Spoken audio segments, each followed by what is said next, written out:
নমস্কার, আমি নয়ন রায়। ঐতিহাসিক বর্ধমানের টাউন হলে চাতালে দাঁড়িয়ে হকার উচ্ছেদের পরিপ্রেক্ষিতে আজকের ডিবেটটা করব। এটা অত্যন্ত ব্যস্ত। আমার ডান দিকে রয়েছে বিজেপির যুব মোর্চার সাধারণ সম্পাদক দেবজ্যোতি সিংহ রায়, একটু লেট করেছেন আজকে, একটু ব্যস্ত ছিলেন। আর আমার পাশে রয়েছে সিটুর নেতা বর্ধমান জেলা, পূর্ব বর্ধমান জেলার দীপঙ্কর দে।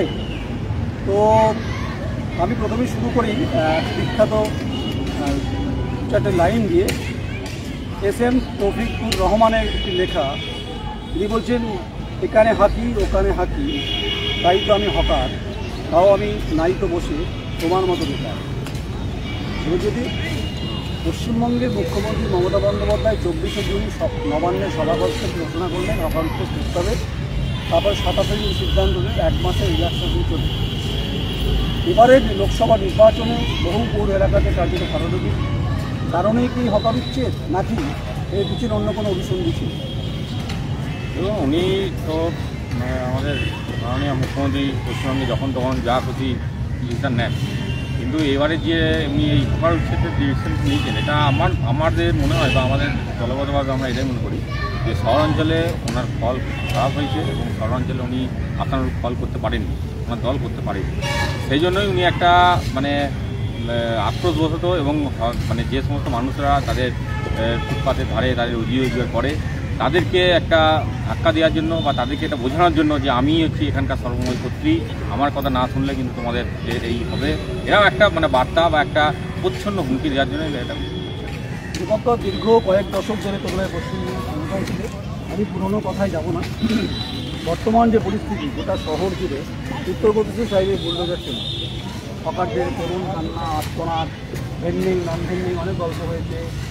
হাইকোর্টে মামলা নিজেও বলেছে, যখন রাষ্ট্রপতি বলুন 2000 তিনি যখন আইন নিয়ে করেছেন 2000 তুমি জানা, তুমি সাবজেক্টটার মধ্যে আছো। আমি বলছি সামনে পুজো, উমা আসছে, কাশ্মীর দেখা নেই। এই যে গরিবের করুণ কান্না, তার সঙ্গে রাস্তাটা পরিষ্কার পরিষ্কার ভোট করে, এটাই তো প্রশ্ন, কে হচ্ছে দায়িত্বপূর্ণ ভূমিকা গ্রহণ করবে, কে করবে না। সামনেই নির্বাচন, ফলে জল মেপে কথা বলবো এরকম হয়তো কেউই চাইবে না, আমরা কোনো দিনই চাই না।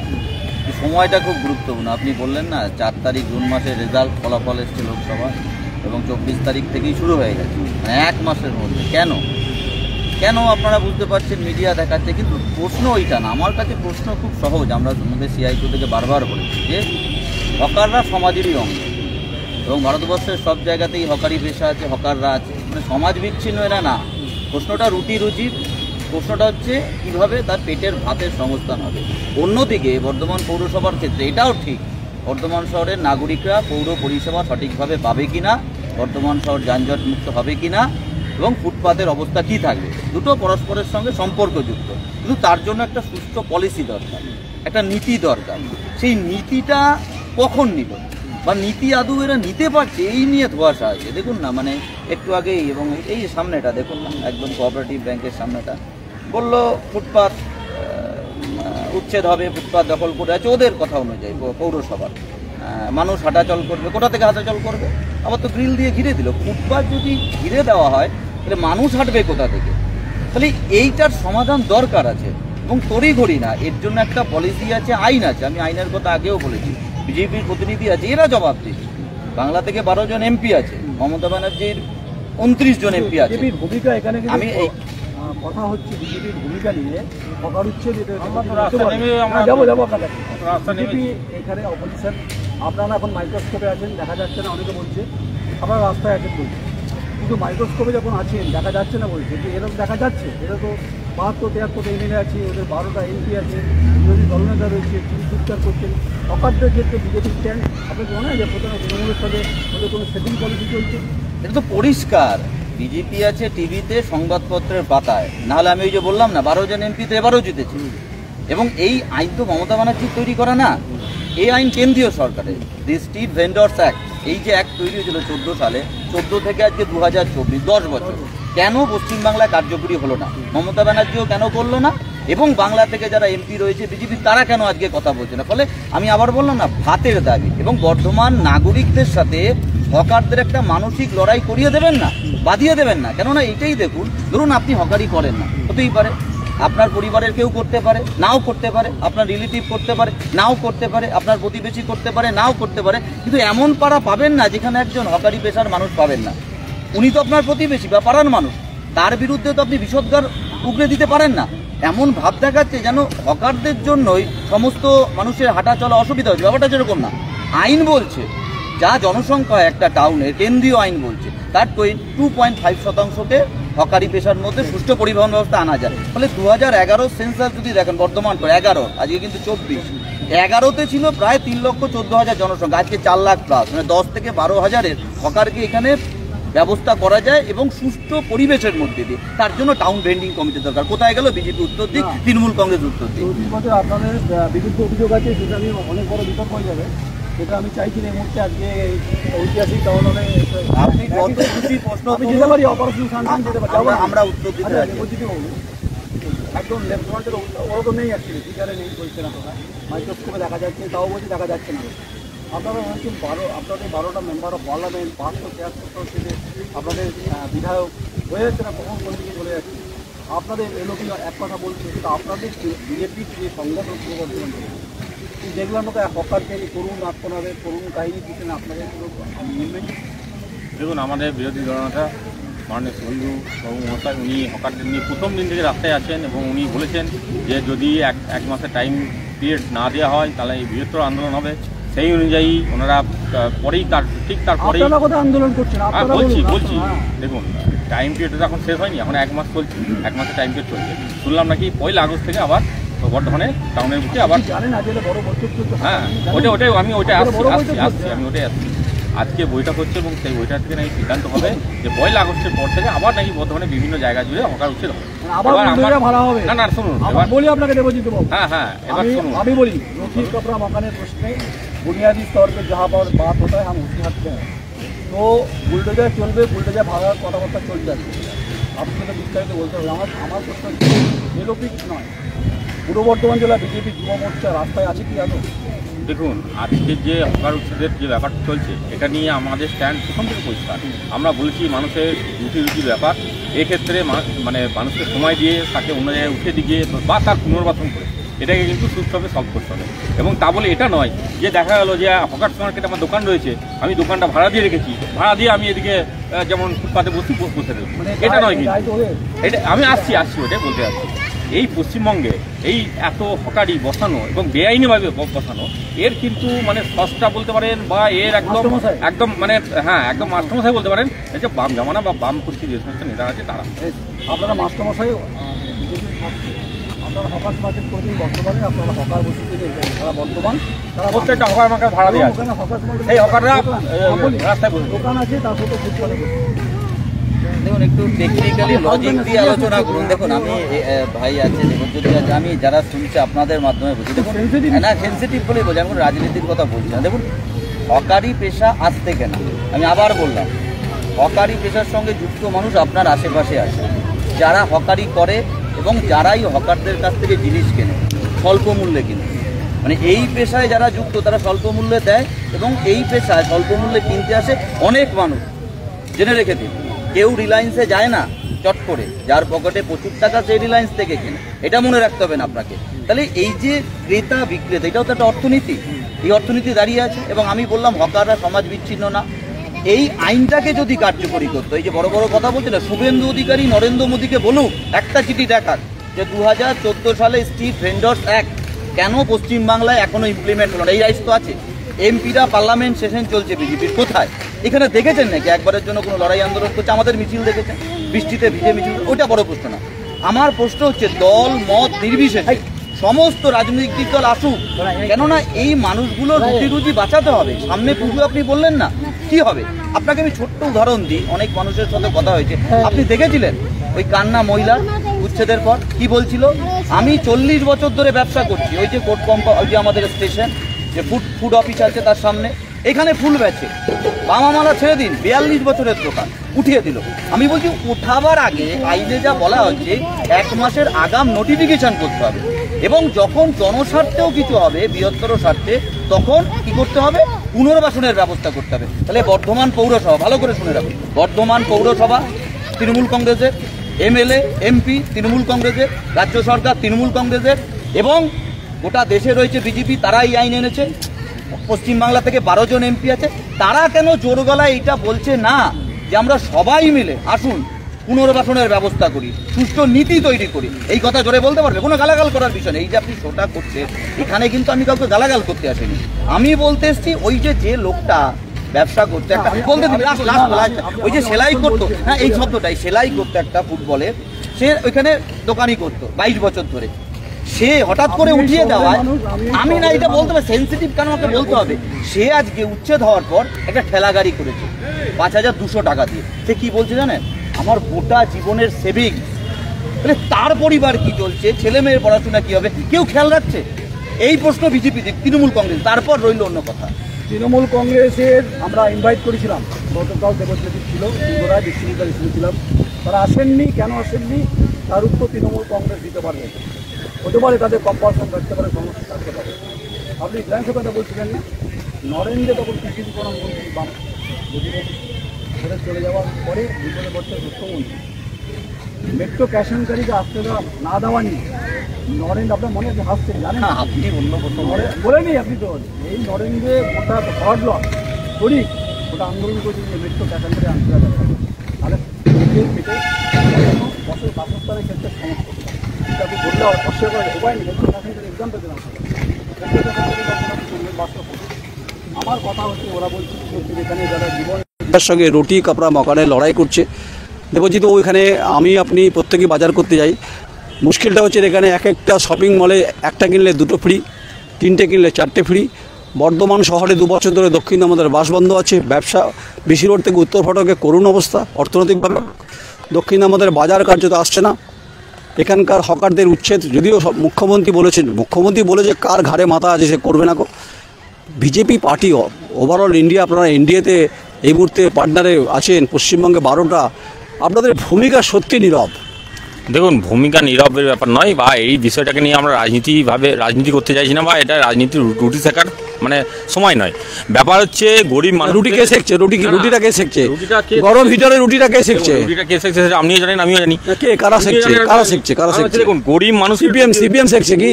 আমি কারোর স্পেসিফিক নাম বলতে চাই না। গরিব মানুষের রুটি রোজগারের ব্যাপার, সেই ক্ষেত্রে আমাদের বিরোধী দলনেতা থেকে আরম্ভ করে আমাদের যে 12 জন এমপির কথা বলছেন, সবাই বলেছে যে এই ক্ষেত্রে আমাদের একদম স্পেসিফিক স্ট্যান্ড পয়েন্ট, এবং আমরা খুবই সেন্সিটিভ যে এই গরিব মানুষগুলো রুটি রোজগার এবং তাদের যাতে সঠিকভাবে পুনর্বাসন হয় সেই ক্ষেত্রে, এবং সেই জন্য আমরা মুখ্যমন্ত্রীর কাছেও বলা হবে। ওরা হাইকোর্টে গেছিল। আরে হাইকোর্টে গেলে তো সব বিষয় ইয়ে হবে না, আইন হয়েছিল। আজকে দেখুন, আজকে তো এসএসসি নিয়ে হাইকোর্টে যাওয়া হয়েছে, হাইকোর্ট এসএসসি ছেলেদের হকারে আসুন, এবং লোকেরা কিন্তু সেই রাস্তাতেই বসে আছে। ব্যাপার হচ্ছে সঠিক পুনর্বাসনের নীতি নির্ধারণ এবং সঠিকভাবে ওই লোকগুলোর রুজি রোজগার, এটা হচ্ছে মূল সমস্যা। এই কোর্টে গিয়ে তো ওই সমস্যা সমাধান হবে না। এবার সেক্ষেত্রে বলতে হবে যে রাজ্য সরকারকে, যে দেখো তোমাদের এই টাইম পিরিয়ড দেওয়া হলো, এই টাইম পিরিয়ডের মধ্যে তোমরা বিকল্প ব্যবস্থা করো, বিকল্প ব্যবস্থা না করলে, এবং উনি সহায়তা করুন, এবং সেক্ষেত্রে আমরাও সহযোগিতা করবো মানুষদের যে এই জায়গায়। কিন্তু মানুষের নাগরিক পরিষেবাকে ব্যাহত করে, মানুষের পৌর পরিষেবাকে ব্যাহত করে এটা এই জিনিস চলতে পারে না। আজকে আমি দেখুন, আমরা বর্ধমান শহরটা পুরোপুরি অচল হয়ে গেছে এই হকারদের জন্য। আপনি একটা গাড়ি স্ট্যান্ড করতে পারবে না, আপনি কোথাও গিয়ে বাজার করতে পারবে না। তো আমি বিসি রোডে দেখুন, বিসি রোডে পুরো গাড়ি স্ট্যান্ড করা, মোবারক বিল্ডিং এর সামনে ফলপট্টি ওঠেনি, কিন্তু উঠবে, ওনারা ব্যবস্থা নেবেন, উঠবেন। কিন্তু ব্যাপার হচ্ছে ওঠেনি কোনটা, শুনুন, উঠেছে কি ওঠেনি এটা অভিযোগ করছে আপনাদের বিরুদ্ধে। দেখুন, একসঙ্গে তো রয়েছে ইন্ডিজোটে কারা, সেটা আমরা জানি। একসঙ্গে ইন্ডিজোটে কারা রয়েছে, আমরা রয়েছি। বলা হয় যে সেটিং এর কথা, কিন্তু যারা একসঙ্গে ইন্ডিজোটে রয়েছে তারা এখানে বলছে যে আমরা নাকি তৃণমূলের সঙ্গে সেটিং করে। আমার একটা স্পেসিফিক একটা প্রশ্ন করি আপনাকে। 12 জন এমপি তো ইউনিয়ন টেরিটরি নিয়ে কথা বলছে নিশিকান্ত দুবে। আচ্ছা, আপনাদের যারা মেম্বার অফ পার্লামেন্ট, বাঁকুড়া হেরেছেন অবশ্য, বিষ্ণুপুর থেকে শুরু করে যারা জিতেছেন, একটা মেম্বার অফ পার্লামেন্ট রুটি রোজগার যোজনা, মানুষের বাসস্থান নিয়ে রুটি কাপড়া মাখান যাকে বলে, একটা কথা সংসদে মেনশন হোক, 0 আওয়ার হোক, যে স্পিকারকে দৃষ্টি আকর্ষণ করে পশ্চিমবঙ্গের এই পরিস্থিতি নিয়ে বিজেপির একটা মেম্বার অফ পার্লামেন্টকে দিলাম না, বলতে শুনলাম না। কারণ আপনারা তো এই হকাররা তো ভোট দিয়েছিল, আপনাদের এতগুলো এমপি একবার পারলেন না তৃণমূল কংগ্রেস যদি সিদ্ধান্ত যেটা হয়েছে আপনারা বলতে মেনশন আনতে? না দেখুন, এটা ভোট দিয়েছে কি বা ভোট দেয়নি কেন এর ব্যাপার নয়, ব্যাপারটা হচ্ছে মানবিক। ছেড়ে দিন, আপনারা তো মানবিক জায়গা থেকে এতগুলো মেম্বার অফ পার্লামেন্ট, আপনাদের 12 জন মেম্বার অফ পার্লামেন্ট বিভিন্ন গ্রাম থেকে শহর থেকে নির্বাচিত হয়েছে, আপনারা 0 ওভার মেনশন কলিগেশন মুলতবি প্রস্তাবে আপনারা পারতেন তো যে পশ্চিমবঙ্গে এই মুহূর্তে হকার পরিস্থিতি নিয়ে আলোচনা চাই। পারবে কি করে? দেখুন, পশ্চিমবঙ্গে তো বলা হয়েছে যে উনি আমাদের মাননীয় মুখ্যমন্ত্রী বলেছেন তো 1 মাসের সময়সীমা দেওয়া হয়েছে, তো তারপর তো দেখতে হবে আমাদের যে হ্যাঁ 1 মাস পর কি হচ্ছে। বেশ, বলছে 1 মাস। আমি বলছি যে উনি দেবজিৎ আমাকে স্যাটিসফাইড করতে পারলো না যে 12 জন এমপি স্পিক টু নট এই ইস্যুতে। 12 জন এমপি কবে তৃণমূলে যোগ দেবে তার প্রস্তুতি নিচ্ছে। এই সমস্ত গ্রাউন্ড লেভেলে কি হচ্ছে খবর রাখার প্রশ্নই নেই, আপনি শুনে রেখে দিন। আমি আবার বলছি, আইনটা দিল্লির, তাহলে কেন যদি দেবজ্যোতি মানবিক কথাই বললো তাহলে ধরে নি বিজেপির এমপিটা মানবিক এর কথা মতো, তাহলে এত অমানবিক কেন হচ্ছে? কেন চিঠি লিখছে না, কেন পার্লামেন্টে সরব হচ্ছে না? তা তিনি তো বাংলা থেকে নির্বাচিত প্রতিনিধি, আমাদের তো এমপি নেই, আমাদের নেই, তার বাইরে অন্য স্টেট থেকে যারা আছে তারা সরব হচ্ছে। কারণ গোটা দেশে এদের স্বার্থে, হকার বন্ধুদের স্বার্থে এই আইন কার্যকরী করতে হবে। বর্ধমান শহরে নর্দমা পরিষ্কার হয় না, রাস্তাঘাটের বেহাল দশা, পুকুর ভরাট হচ্ছে, নয়নজলি ভরাট হচ্ছে, ডেঙ্গু ম্যালেরিয়া, বর্ষাকালে রাস্তায় জল জমে আছে, এগুলো কি ইস্যু হতে পারে না? এই পরিষেবাগুলো ঠিক করা যায় না? হঠাৎ করে এই সমস্ত পরিষেবা থেকে দৃষ্টি ঘুরিয়ে দেওয়ার জন্য হঠাৎ করে হকারদেরই উচ্ছেদ করতে হবে? বেশ করুন, এই যে বললো না করতে হবে করুন, কিন্তু তার জন্য পলিসি কিভাবে পুনর্বাসন দেওয়া যায়? আপনারাই তো বলেন আমরা নাকি ভেন্ডিং জোন করেছি, আপনারা বলেছেন ভালো কথা, তো ভেন্ডিং জোন তো লেখা আছে, আমরা বলি, আমি বলিনি, মানে বিল্ডিংটা বলছে, বিল্ডিং তো আইনে আছে, ভেন্ডিং জোন, ভেন্ডিং টাইম, সচিত্র পরিচয়পত্র, হকার বন্ধুদের জন্য শৌচালয়, পানীয় জল, আলোর ব্যবস্থা করা। তারা তো মানুষ। আপনি বলেন না রিলায়েন্স, ওটা আমি ওই অর্থে বলি, আমি বলতে চাইছি, আমি আপনাকে এক্সাম্পল দিলাম, আমি অন্য ইস্যুতে যাচ্ছি না, যদি এই ইস্যুতে হচ্ছে নির্দিষ্ট যে এই যে মানুষগুলো কাছে যখন তখন বৃষ্টি নামতে পারে, টুক টুক করে আপনাকে আপনিও ভিজবেন, আমিও ভিজবো, দেবজ্যোতি ভিজবো, রাজি আছে, আমাদের কোনো দ্বিমত নেই, আমিও ভিজে কাজ করতে অভ্যস্ত। আমি যেটা বলতে চাইছি, এই যে যারা বিক্রি করছে হকারদের কাছে তো কম দামে পাওয়া যায়, রিলায়েন্সের যা দাম হবে হকার বন্ধুদের কাছে সেই জিনিসের তো সেই দাম হয় না।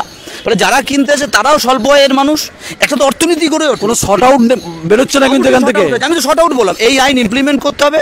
এই যে কমিটি পৌরসভা চালাচ্ছে, দেখবেন একটা কমিটি করেছে কাউন্সিলরদের নিয়ে, এবং পৌরসভা যারা আমাকে শেষ করতে দেয়, এই কমিটিতে এরা থাকুক, আমাদের অসুবিধা নেই, কিন্তু এর সাথে 40% হকার প্রতিনিধি, ভালো করে বুঝবেন।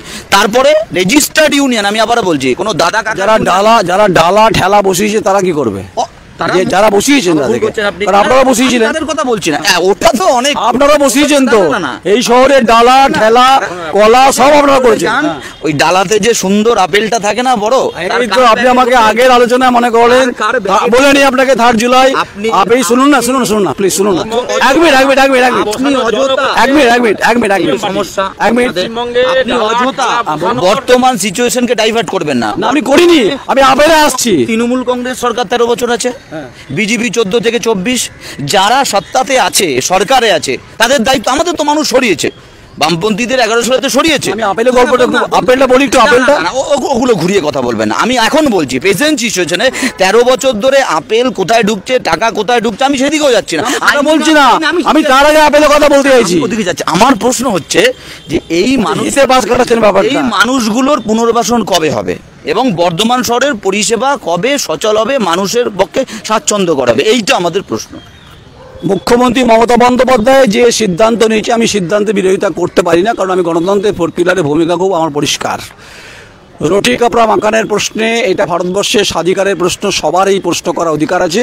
আর গণতান্ত্রিক ব্যবস্থায় নয়ন রায় thequery.com সবসময় দাঁড়িয়ে মানুষের কথা বলে, জল জঙ্গলের কথা বলে, অধিকারের কথা বলে। দীপঙ্কর বাবু মিটিং আছে সম্ভবত, ছেড়ে দেবো আমি একটা প্রশ্ন দিয়ে শেষ করব। দেবজ্যোতি বাবু কবে নামবেন? দেখুন, আমার সিপিএম বন্ধু যে কথা বললেন, কবে নামবেন? আসছি আমি আজকে পশ্চিমবঙ্গে ডালা ঠেলা ঝুড়ি নিয়ে হকারদের বসানোর জনক এবং নায়ক হলো সিপিএম পার্টি। এটা কখনো অস্বীকার করা যাবে না, উনি যতই অস্বীকার করুন। এটা আপনিও জানেন, আমিও জানি এবং সবাই জানে। কিন্তু এই যে কবে নামবেন আপনি বলছেন, না না কবে, আমরা তো তার বিরোধিতা করিনি, আমি তার বিরোধিতা করিনি, আমরা কখনোই বলিনি, আমরা কখনোই বলিনি যে গরিব মানুষের ইয়ে বন্ধ করে দাও। আমরা বলছি যে সুনির্দিষ্ট নীতি প্রণয়ন করে তাদের জন্য একটা জায়গা করে সেখানে করা। কিন্তু দেখা গেল যে জায়গা করে দিয়ে গেল সেই জায়গা তারা ভাড়া দিয়ে দিল, ভাড়া দিয়ে সেই ফুটপাতেই বসে আছে। এটা তো কাম্য নয়। দেবজিৎ বাবু, আজকে একটু বলি দিবঙ্কর বাবু, আমি বলতে দেবো না, আমি বলি, আমি আজকে না ওয়ান সাইড হয়ে গেল, জানেন তো। তৃণমূল কংগ্রেসকে ইনভাইট করেছিলাম, তারা আসেনি, এলে আপনাদের পক্ষে চেপে ধরতে সুবিধা হতো। দিবঙ্কর বাবু, 10 বছরে কেন করছেন আমার প্রশ্ন হচ্ছে এইটাই। দেখুন সময়সীমা এরা ঠিক হয় না, দিল্লির তারিখ পে তারিখ সব আরএসএস ঠিক করে দেয়, সব আরএসএস ঠিক করে দেয়। তৃণমূল কি করবে আরএসএস ঠিক করে, বিজেপি কি করবে আরএসএস ঠিক করে। দেখুন ওসব ফালতু কথা। এই তো মোদি তো গতকাল না পরশু বাংলার এমপিদের নিয়ে বসেছিল, কই একবারের জন্য ইস্যু এসেছে? আপনি খবর নিন, ওদের 12 জন যে এমপি ছিল লোকসভার, মোদিকে বলেছে প্রধানমন্ত্রীকে যে কেন আইনটা পাশ করাচ্ছেন, এই প্রশ্নটা কিন্তু আমাদের কাছে নির্দিষ্ট সলিউশন প্রস্তাব আছে, ওই আইনের কথাই আমরা বলছি। কোনো আইনই আজকে গরিব মানুষ বা এই শ্রমিকদের জন্য না, কিন্তু যতটুকু সংস্থান আছে এদের জন্য, তাতে শুধুমাত্র হকারদের লাভ না, নাগরিকদের লাভ। আমি বারবার একদম নাগরিকদের, আমি দীপঙ্কর বাবুর সঙ্গে একমত হচ্ছি। ধরুন কেরালা সিপিআইএম, তার পক্ষে পশ্চিমবঙ্গের এই হকার উচ্ছেদ ইস্যুতে মেনশন 0 আনা সম্ভব নয়। আবার বলছি, গতকাল প্রধানমন্ত্রী আপনার দলের সমস্ত সাংসদদেরকে ডেকেছিলেন, ভালো চা খাইয়েছেন, ছবিতে দেখছিলাম। তো সেখানে আপনাদের দলের সাংসদরা যদি বলবেন, আপনি বলবেন যে কেন্দ্রীয় নেতৃত্ব ঠিক করবে, রাজ্য নেতৃত্ব ঠিক করবে, একটা মেম্বার অফ পার্লামেন্ট এই পশ্চিমবঙ্গ জুড়ে যারা জিতলেন তারা এই ইস্যুতে রেস করলেন না। দেখুন ব্যাপারটা হচ্ছে রেস করলেন কি করলেন না এটা ব্যাপার নয়, রেস অবশ্যই করা হবে। আমরা অপেক্ষা করছি, অধিবেশন শেষ হয়ে যাবে। অধিবেশন শেষ হবে না, অধিবেশন শেষ হলে পরেও আবার অধিবেশন আছে, সেটা নিয়ে ব্যাপার নয়। ব্যাপার হচ্ছে দেখুন, আমরা নির্দিষ্টভাবে আমরা নির্দিষ্টভাবে মুখ্যমন্ত্রীর কাছে আবেদন রেখেছি এবং বিভিন্ন সংগঠনের পক্ষ থেকে রাখা আছে, আমাদের বিএমএসও রেখেছি। বিএমএস বলে যে সংগঠনটা আমাদের আছে তারাও রেখেছে। এবার আমাদের সেটা সময়সীমা দেখতে হবে যে কি করছেন উনি, তারপর আমরা করবো, তারপর আমরা দেখবো। আজকেও বিধানসভাতে আজকে শুভেন্দুবাবু আজকে আমাদের যে মানে উনি আগে আমাদের দলে ছিলেন, এখন চলে গেছেন, এখন তৃণমূলে চলে গেছেন, তাকে দিয়ে আমাদের দলের বক্তব্য দেওয়ার কথা বলছেন, সেটার বিরুদ্ধে আজকে আন্দোলন হচ্ছে। কিন্তু এবার ব্যাপার হচ্ছে যে প্রত্যেকটা বিষয়কে হকার ইস্যু আমি বলছি হকার ইস্যু নিয়ে আমাদের স্ট্যান্ড পরিষ্কার, আমি প্রথম থেকে বলছি। আজকে অধিবেশন চলছে বিধানসভায়, ঠিক পয়েন্ট, বিধানসভা চলছে, এতগুলো এমএলএ আপনারা ওয়াকআউট করছেন স্পিকারের সিদ্ধান্তের পরিপ্রেক্ষিতে। আপনারা কথা বলছেন যে মানুষ ভূঁইয়া যেহেতু মমতা বন্দ্যোপাধ্যায় মুখ্যমন্ত্রী নীতি আয়োগ বৈঠকে মাইক অফ করেছেন, আলোচনা চেয়েছে, হই হই করে বেরিয়ে এসছেন। হকার উচ্ছেদ ইস্যুতে কলকাতা সহ সারা বাংলায় বিজেপির এতগুলো এমএলএ রয়েছে, মেনশন 0 এনেছে? একদম না, মেনশন 0 আনেনি। কিন্তু ব্যাপারটা হচ্ছে আমরা কিন্তু বলেছি, আমরা কিন্তু ওখানে মানে অন্তর্ভুক্ত করেছি এবং এই ব্যাপার 1 মাস ধরে আমরা দেখবো কি হয়, তারপর কিন্তু আমরা সেটা নিয়ে সরব হবো, এটা বলা হয়েছে আমাদের বিরোধী দলনেতার পক্ষ থেকে বলা হয়েছে। অধিবেশন চলছে গরমাগরম, ডক্টর মনোজ ভূঁইয়ার কালকে প্রস্তাব নিয়ে আলোচনা চেয়েছে, তাতে ওয়াকআউট করেছে, আপনি জানেন। আজকেও গরমাগরম চলছে, একদিকে parliament, upper house and lower house গরমাগরম। মোদিজি ডেকেছেন সমস্ত সাংসদদের, আর রাহুলজি সিনহা ফুলিয়ে কথা বলছেন, অপোজিশন লিডার অভিষেক বন্দ্যোপাধ্যায় তিনিও বক্তৃতা দিয়েছেন। কিন্তু আলটিমেট রাহুল গান্ধী কথাই বলছি, আমি রাহুলজি বললাম, রাহুল গান্ধী এলওপি না, মানে অপোজিশন লিডার কংগ্রেসের, এবং অভিষেক বন্দ্যোপাধ্যায় তিনি তৃণমূলের সাংসদ, তারা অত্যন্ত বক্তৃতা দিয়েছেন, খুব ভালো বক্তৃতা দিচ্ছেন। আমার প্রশ্ন সেটা নয়, পশ্চিমবঙ্গ বিধানসভা চলছে, পশ্চিমবঙ্গ বিধানসভাতে এতগুলো বিধায়ক রয়েছে, তারা প্রত্যেকটা গ্রাম শহর থেকে বিলং করে, এলওপি বিলং করে নন্দীগ্রাম থেকে, সেখানে তো হকার রয়েছে। কেন বলছে না বিজেপির কোথায় অসুবিধাটা কোথায়? এইটাই তো দুঃখের। বিধানসভা তো চলছে, দিল্লিতে মমতা ব্যানার্জির মাইক বন্ধ করেছে কি করেনি সেটা আমি জানি না, কিন্তু তার সেই নিয়ে প্রস্তাব আসছে, ভাবুন। আর এইরকম একটা জ্বলন্ত সমস্যা যেখানে প্রতিদিন, এবং কলকাতাতে আমরা বড় জমায়েত করেছিলাম কর্পোরেশন অপোজিশন, আমরাই তো রাস্তায় আছি, বলছি তো, সেই নিয়ে একটা কথা বলছে না। এবং আমি চাই আমার সত্যি কথা বলবো, আমি বিশ্বাস করি হয়তো তৃণমূলের যারা এমএলএ সবাই অমানবিক নাই হতে পারে, তাদের এইটুকু সাহস নেই তার বিধানসভা এলাকায় এইরকম কাণ্ড ঘটে চলেছে, তো একটা সাউন্ড তুলতে পারছে না, মেরুদণ্ড থাকবে না। এবং বিজেপি 77 না 70 আমি জানি না কোন দলে কে কখন আছে, তারাও বলছে না। আমি শেষ করব, 21শে জুলাই মুখ্যমন্ত্রী মমতা বন্দ্যোপাধ্যায় তৃণমূল নেত্রী সারে জাহাসে আচ্ছা বলেছিলেন, নজরুল ইসলাম লিখেছেন, পিছন থেকে হামিদুল বলেছে না ওটা ইকবালের লেখা, পাকিস্তানের জাতীয় কবি। আপনি আমাকে ওইটা মনে করালেন একবার, আমি রাহুলজি মানে রাহুল গান্ধী বলতে চেয়েছি, আপনাকে আমি ক্রিটিসাইজ করিনি গো। আপনাকে দেবজিৎবাবু আপনাকে অসংখ্য ধন্যবাদ। আপনি বিজেপি যুব মোর্চার সাধারণ সম্পাদক, আপনারা বলছে 1 মাস ওয়েট করছেন, আপনারা তারিখ পে তারিখ আপনারা দেখছেন। আমরা স্পেসিফিক্যালি বলেছি 1 মাস ওয়েট করার পর আমরা রাস্তা নামবো, আমরা বলেছি। আমিও থাকবো, আপনিও থাকবেন, দীপঙ্কর বাবু থাকবে, আর thequery.com থাকবে, দেখবো আমি। আপনাকে অসংখ্য ধন্যবাদ। আমার মিটিং ছিল আপনার, দীপঙ্করদের সিটু নেতা। শেষ করব, আকাশের মুখ ভার, হকারদেরও মুখ ভার, অর্থনৈতিকভাবে ভার, তারা কিভাবে জীবনযাপন করবে সেটা সবথেকে গুরুত্বপূর্ণ। এদের কথা ভাবছে কে, এটাই সবথেকে খুব গুরুত্বপূর্ণ। তাই SM তৌফিকুর রহমানের লেখা দিয়ে শেষ করতে চাই।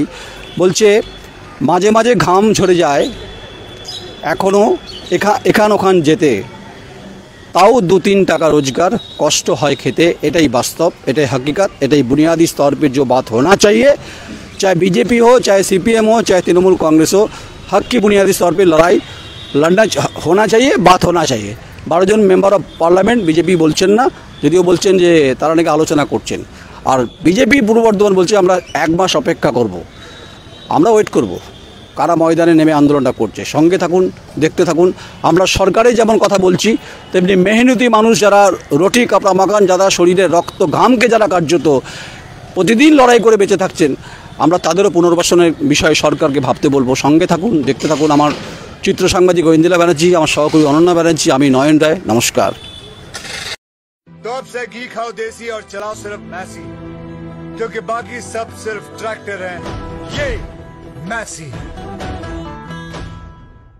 বিশ্বাস অ্যাগ্রো এন্টারপ্রাইজ প্রাইভেট লিমিটেড, ঠিকানা NH2 ফেরিঘাট ফাগুপুর বর্ধমান, মোবাইল নাম্বার 9734689494 অথবা যোগাযোগ করুন 9733149494।